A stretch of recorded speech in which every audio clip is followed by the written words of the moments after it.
جادو میں بھی کلمات ہوتے ہیں اور اس کے مقابلے میں علاج میں بھی قرآن کے جو کلمات ہوتے ہیں وہ انسان کو فائدہ دیتے ہیں. بہرحال میں تھوڑا سا مختصراً جادو کی حقیقت پر بھی بات کروں گی. جادو ایک نفسیاتی اثر ہوتا ہے. انسان کے جسم پر انسان کی سوچ بہت اثر انداز ہوتی ہے. اگر آپ ہر وقت کوئی منفی بات سوچتے رہیں، پریشانی کی بات سوچتے رہیں، تو آپ کے چہرے پر پریشانی کے اثرات نظر آنے لگتے ہیں. اگر آپ دل سے خوش ہوں تو آپ کے چہرے پر ایک خوشی نظر آنے لگتی ہے. اگر آپ کو کوئی غم لاحق ہے تو وہ بھی آپ پر نظر آتا ہے. آپ اللہ تعالیٰ پر ایمان رکھتے ہیں، یقین رکھتے ہیں، تو آپ کی آنکھوں میں اور طرح کا کانفیڈنس اور چمک ہوتی ہے، ایک اور طرح کی روشنی ہوتی ہے. اور اگر آپ اللہ تعالیٰ کی رحمت سے مایوس ہیں یا اللہ پر ایمان نہیں رکھتے تو آپ کی آنکھیں خالی خالی ہوں گی، اور طرح کے اثر ہوگا اس میں. یعنی صرف مختلف لوگوں کی شکل دیکھ کر آپ پہچان سکتے ہیں کون خوش ہے، کون رنجیدہ ہے، کون کیسا ہے. کیوں؟ اس لیے کہ وہ ان کے خیالات کا عکس ہوتا ہے. یعنی ہمارا چہرہ جو ہوتا ہے وہ ہمارے خیالات کا آئینہ ہوتا ہے.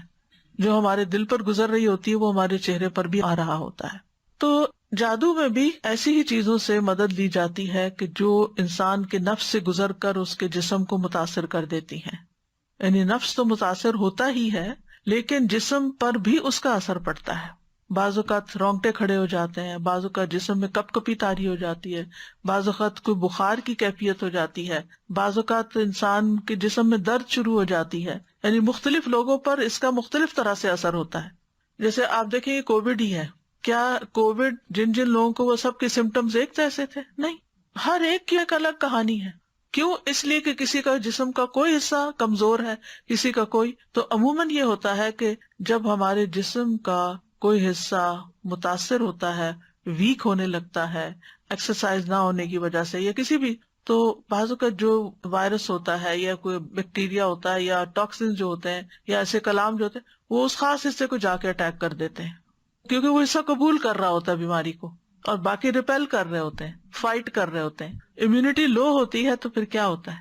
سردی، گرمی، ٹھنڈک، لوگوں کی چھوٹی چھوٹی باتیں، ہر چیز آپ کے اوپر اثر انداز ہو رہی ہوتی، آپ سینسیٹیو ہو جاتے ہیں. اور اگر آپ کی اسپرچل امیونٹی اور فزیکل امیونٹی اسٹرانگ ہو تو آس پاس کچھ بھی ہوتا رہے آپ کو اس کی پرواہ نہیں ہوتی.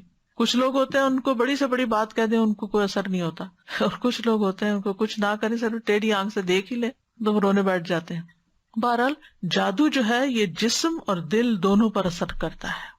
ابن قدامہ کہتے ہیں یہ کچھ عزائم یعنی کلمات، دم جھاڑ کے الفاظ اور گرہیں ہوتی ہیں جو دلوں اور جسموں پر اثر انداز ہوتی ہیں. تو ان کی وجہ سے جادو زدہ شخص بیمار ہو جاتا ہے اور کبھی ہلاک بھی ہو جاتا ہے. یعنی کبھی اس کی شدت ہو تو مر بھی سکتا ہے.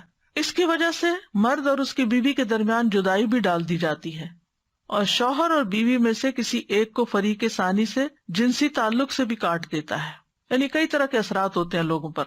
امام ابن تیمیہ کہتے ہیں شیطان خود اپنی ذات میں خبیث ہے، تو جب عزائم یعنی منتر پڑھنے والا اور روحانی جادو کی کتابیں پڑھنے والا، اس طرح کی دوسری چیزیں پڑھنے والا ایسی چیزوں کے ساتھ شیاطین کا تقرب حاصل کرتا ہے جس کو شیاطین کفر اور شرک میں سے پسند کرتے ہیں، تو ان کے لیے یہ چیزیں رشوت کے قائم مقام ہو جاتی ہیں اور پھر وہ شیطان اس انسان کے اغراض و مقاصد کو پورا کر دیتے ہیں. جیسے انسان کسی کو مال دیتا ہے تاکہ وہ اس کی خاطر کسی کو قتل کر دے، جیسے کئی لوگ کرائے کے قاتل ہوتے ہیں نا، یا یہ کہ کسی کو پیسے دیتا ہے کہ کسی لڑکے یا لڑکی کو اغوا کرنا ہے غلط کاموں میں. تو اسی طرح لوگ جنات کو بھی کوئی ایسے گناہ کر کے خوش کرتے ہیں کہ جس کی وجہ سے وہ انسان کی مدد کرتے ہیں اس غلط کام میں، جادو وغیرہ کرنے میں. مثلا ناپاک چیزوں کے ساتھ قرآن لکھتے ہیں، کبھی کلام اللہ کے حروف کو الٹا لکھتے ہیں، اور کبھی خون یا نجاست کے ساتھ یا اس طرح کی چیزوں کے ساتھ عمل کر رہے ہوتے ہیں، یا اللہ سبحانہ تعالیٰ کے بارے میں یا دین کے بارے میں یا قرآن کے بارے میں غلط باتیں بولتے ہیں تاکہ شیطان خوش ہو جائے. اصل مقصد کیا ہوتا ہے کہ شیطان کو خوش کرنا، اور جب شیطان خوش ہو جائے تو پھر وہ اس شخص کے جو کلمات ہوتے ہیں یا جادو ہوتا ہے وہ کرنے کے لیے اس کے مددگار بن جاتے ہیں. وہ اس انسان کے جسم کے اندر گھس کر اس کو نقصان دیتے ہیں، کیونکہ یہ تو ہمیں حدیث سے پتہ چلتا ہے نا، شیطان انسان کے جسم میں خون کی طرح دوڑتا ہے.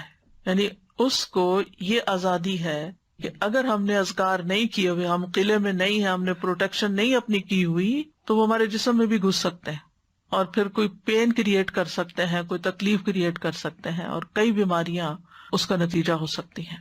پھر آپ دیکھیے کہ جادو کا اثر ان لوگوں پر بھی ہو جاتا ہے جو اذکار نہیں کرتے، اور ان پر بھی ہو سکتا ہے جو اذکار کرتے ہیں۔ یعنی بعض اوقات نیک سے نیک آدمی پر بھی جادو کا اثر ہو سکتا ہے، لیکن اللہ کے فضل سے وہ دور بھی ہو جاتا ہے۔ نبی صلی اللہ علیہ وسلم پر جادو کا اثر ہو گیا تھا۔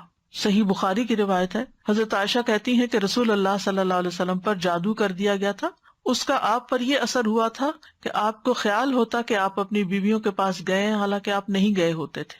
سفیان ثوری کہتے ہیں جب اس کا یہ اثر ہوا تو یہ جادو کی سب سے سخت قسم ہے، یعنی اس کے بھی لیولز ہیں، کوئی معمولی درجے کا جادو ہوتا ہے اور کوئی بہت شدید جادو ہوتا ہے۔ تو جو نبی صلی اللہ علیہ وسلم پر کیا گیا تو وہ بہت شدید قسم کا تھا۔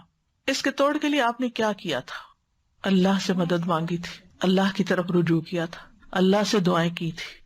بعض روایت میں آتا 3 مہینے یا بعد میں 6، یعنی کہ کچھ عرصہ تک آپ اس کے اثر میں رہے تھے، اور اس دوران پھر آپ اللہ سے پوچھتے رہے کہ مجھے کیا ہوا ہے، میری مدد کیجیے۔ ہمیں اگر کوئی پتا چلے کہ ہمیں کوئی ایسی تکلیف ہے کہ جو نہ کسی ٹیسٹ میں پتا چل رہی ہے، نہ کچھ کوئی ایسی انہونی بیماری ہے کہ جس کی کوئی سمجھ نہیں آ رہی، ہم کیا کرتے ہیں پھر اس کے بعد؟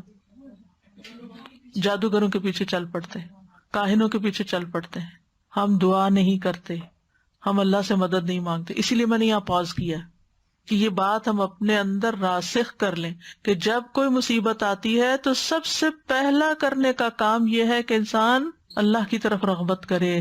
پیغمبر سارے یہی کرتے تھے، نبی صلی اللہ علیہ وسلم کے بارے میں بھی آتا ہے کہ جب ان کو کوئی مشکل آتی تھی تو وہ نماز کی طرف دوڑتے تھے۔ تو اس لیے بہت ضروری ہے کہ ہم خوب اللہ سے دعائیں کریں اور پوچھیں کہ یا رب تو مجھ پہ واضح کر دے مجھ میں ہوا کیا ہے۔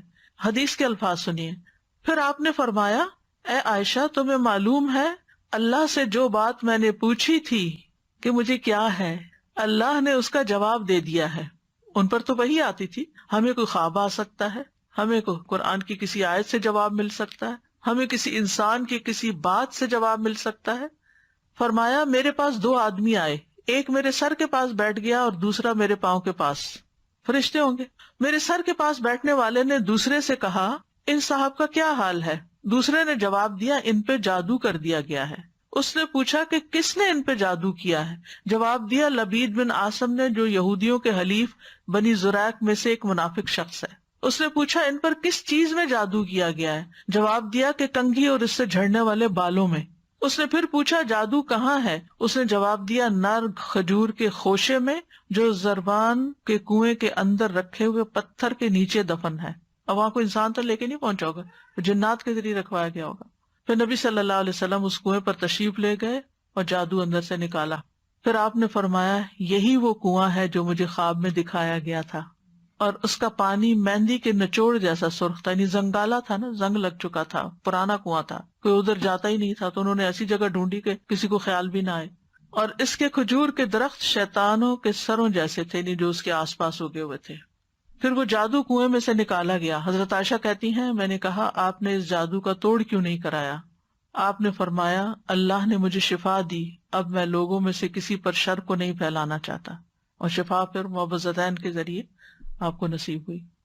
تو آپ دیکھیے کہ اللہ کے رسول صلی اللہ علیہ وسلم پر ایک تکلیف آئی عملی طور پر، کیونکہ اس معاملے میں 2 ایکسٹریمز ہیں جادو کے ماننے نہ ماننے کے معاملے میں۔ کچھ لوگ ہر چھوٹی بڑی چیز کو جادو قرار دیتے اور کچھ لوگ سرے سے نہیں مانتے۔ میں جانتی ہوں کچھ ایسے لوگوں کو، وہ کہتے ہیں ہم جادو پہ بلیو نہیں کرتے، جادو کوئی چیز نہیں ہے، اور اگر کوئی جادو کی وجہ سے کسی تکلیف میں مبتلا ہے تو کہتے ہیں یہ ایسے ہی بہانے کرتے ہیں کہ ان کو یہ تکلیف ہے وہ تکلیف، کچھ نہیں ہے ان کو، یہ نہیں ہو سکتا۔ نہیں، پاسبلٹی ہے تو علاج کرانے میں کوئی حرج نہیں، اور اللہ کے کلام سے اگر آپ علاج کراتے ہیں تو اللہ کا کلام ہے، آپ کو کیا نقصان دیتا ہے؟ اگر فائدہ نہ بھی ہوا اول تو ہوگا، اور وہ جتنا آپ کو یقین ہے نا اس کے مطابق ہی فائدہ ہوگا، کیونکہ یہ بھی ایک نفسیاتی اثر ہوتا ہے، یہ ایک نفسیاتی علاج ہوتا ہے۔ اسی طرح حضرت عائشہ رضی اللہ تعالیٰ عنہا بیمار ہو گئی اور ان کی بیماری کا دورانیہ بہت لمبا ہو گیا، یعنی بیماری ختم ہی نہیں ہو رہی تھی۔ اسی دوران مدینہ میں ایک طبیب آیا، حضرت عائشہ کے بھتیجے اس کے پاس گئے اور اس سے حضرت عائشہ کی بیماری کے متعلق پوچھا کہ یہ سمٹمز ہیں، انہیں کیا ہے؟ اس نے کہا تم جس عورت کی یہ کیفیت بتا رہے ہو اس پر تو جادو کیا گیا ہے، اس پر اس کی باندھی نے جادو کرایا۔ اب آپ سوچ رہے ہوں گے کہ اس کو غیب کا علم کیسے ہو گیا؟ غیب کا علم نہیں ہوتا، وہ سمٹمز ہوتی ہیں ان سے چیز پتہ چلتی ہے۔ اس باندھی نے اقرار کر لیا کہ ہاں میں نے آپ پر سحر کروایا ہے، کیونکہ یہ لوگ ماہر ہوتے ہیں نا، انہوں نے اتنے کیسز دیکھے ہوتے ہیں، اس سے وہ اتنا کچھ لرن کر چکے ہوتے ہیں، وہ اپنے تجربے کی بنا پہ بولتے ہیں، غیب کے علم کی بنا پر نہیں. کیونکہ بعض لوگ قرآن سے بھی علاج کرتے ہیں تو وہ تھوڑا سا آپ کو اشارہ دے دیتے ہیں کہ یہ نظر لگ رہی ہے، یہ جادو کی قسم ہے، یا وٹ ایور جو بھی ان کا تجربہ ہوتا ہے، تو آپ کہتے ہیں ان کو کیسے پتہ چل گیا کہ یہ کوئی غیب کا علم رکھتے ہیں؟ بالکل نہیں غیب کا علم رکھتے، لیکن بعض اوقات تجربے سے یہ باتیں پتہ چلتی. جیسے عام حکیم بھی ہوتے ہیں، پہلے زمانے میں لیبارٹریز کہاں ہوتی تھی؟ کوئی بلڈ ٹیسٹ ہوتے تھے لوگوں کے؟ کچھ بھی نہیں. وہ کہاں سے پتا چلتا تھا؟ وہ کہتے تھے اس میں خون کی کمی ہے، ریڈ سیلز کم ہے، اس کو صفرا ہے، اس کو فلاں ہے، اس کو فلاں ہے، اس کو اعصابی کمزوری. وہ آنکھوں کا رنگ دیکھ کر، چہرے کی حالت دیکھ کر، نبض دیکھ کر، سمٹمز پوچھ کر. ہومیوپیتھک میں تو آپ دیکھیں سارا علاج ہی اونلی سمٹمز بیسڈ ہے، کہ آپ کو کیا اچھا لگتا ہے، کیا اچھا نہیں لگتا، بھوک لگتی ہے کہ نہیں لگتی، پیاس لگتی ہے نہیں لگتی. وہ تو اتنی چھوٹی باتیں پوچھتے ہیں، تو اس کی بنا پر پھر وہ دوائی سجیسٹ کر دیتے ہیں. تو وہ دوا جو ہوتی ہے وہ ٹیسٹڈ ہوتی ہے. جیسے کسی کو کھلائے گی تو اس کے اندر کیا چیزیں پیدا ہوئی، تو پھر وہ اسی سے اس کا توڑ بھی کرتے ہیں. تو بہرحال اس باندی نے اقرار کر لیا اور کہا میں نے آپ پہ سحر کیا، میں چاہتی تھی کہ آپ فوت ہو جائیں تو میں آزاد ہو جاؤں، کیونکہ حضرت عائشہ نے اس سے کہہ رکھا تھا کہ میرے مرنے کے بعد تم آزاد ہو جاؤ گی. ان قریب کے کسی شخص نے کیا نا جو عرب خدمت میں ہے. یعنی جادو کی یہ قسم کوئی دور والا آ کے نہیں کر سکتا. انہوں نے پوچھا ہوگا کون رہتا ہے ساتھ، نبی صلی اللہ علیہ وسلم تو فوت ہو چکے، ان کے ساتھ کون رہتا ہے، ان کے گھر میں کون رہتا ہے. تو یعنی کہ وہ جادو کی جو سمٹم، جو بیماری کی سمٹمز ہوتی ہیں نا، اس سے وہ اندازہ لگا لیتے ہیں کہ کس درجے کا جادو ہے، سخت ہے یا ہلکا ہے، یا کوئی قریب والا کر سکتا ہے یا دور والا کر سکتا ہے. تو وہ بتایا گیا ہوگا کہ گھر میں فلاں ہے، تو کہا کہ اسی کا کام ہے. اور پھر اس سے پوچھا گیا تو بات بھی سچ نکلی.